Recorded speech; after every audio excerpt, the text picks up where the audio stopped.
دلشاد ادیال هست به خویه 18 سالی او 12 ساله کاری هلگرنا گلیشی لطاخین چوستایات کردن.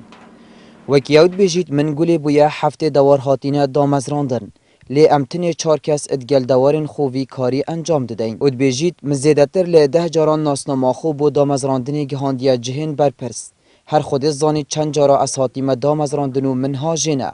لورا خونا اب دامزراندنا خوبت بینید. اوه 2003 از به شولید کم اشکوش مقدین دوا مرج معدل هم به شولید کن یه 2003 همرج بردام بعد جمعه نبید همرج هم خولید کن یه 2003 هم عقدین اشکام نبوین رسمی تشتسه لولی منا و هفته کرد قیدن هفته سه کرد قیدن هم چور شولد کنی و اشکوش هم عقدین صباح جی روزانه هزارها قادر میان تجمیرید. بوجی بجی کرنا کارکی ماله و بحال خوبه کسی را بویا. 300 متر همتين قلنا كي غوزي كرين 10,000 تقريبا 2,000 لدى طب مدينة مال يعني مجال جايك وشوارع عايدين لمحل ما برخيت استورد دهيتن حتى قوم شو لك نطف بكات بوما بتا تاريخ بوي حتى دنيا عالم بيشت قوم وكري خلكي وكري كره وكري شو لك وهو بوكي داخوازی آوان تاخان تنه دیدنا رشاتیا قیریه ادناف کولانین تاخین واندا.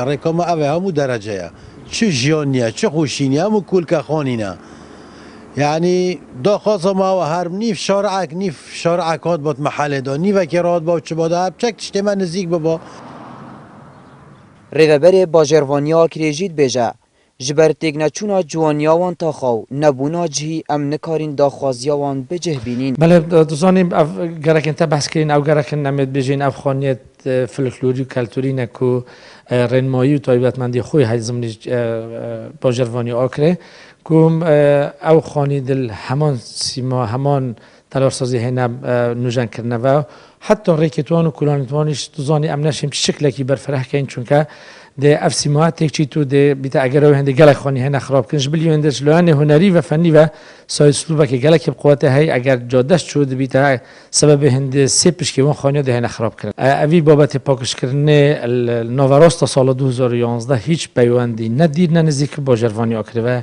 هیا بلکو گردای بکرت تایبت. گوپیت که آکره جه که بالکش جبو گشتیاران. لی جبو رنجدوان وان تاخان جیانکا گرانه. گهدار زیباری این آرتی آکره.